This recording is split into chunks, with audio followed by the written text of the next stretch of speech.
Sa casquette rouge, ses grands yeux bleus et sa moustache fournie sont reconnaissables au premier coup d'œil. Mario est devenu le personnage de jeu vidéo le plus connu au monde.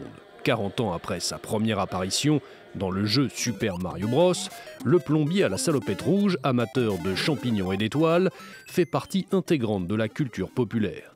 Kikai peut poser fièrement avec son certificat du livre des records. Ce japonais détient en effet la plus grande collection au monde liée au personnage.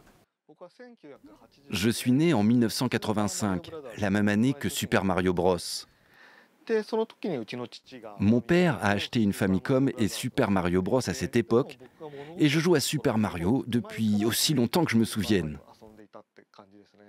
La Famicom, connue sous le nom de NES dans le reste du monde, est à l'origine du succès de Mario.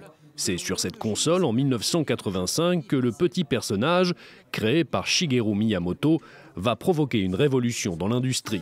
Super Mario Bros. Est le premier jeu à l'époque à faire évoluer un personnage horizontalement.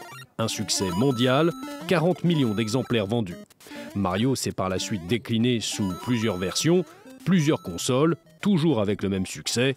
Le personnage a marqué des générations entières comme le street artist In The Whoop. Ce dernier a accroché dans les rues du monde entier plus de 200 œuvres en lien avec Mario. Souvent, quand les gens voient mes œuvres dans la rue, ça leur fait toujours penser à quelque chose, ça les ramène en arrière, souvent un souvenir.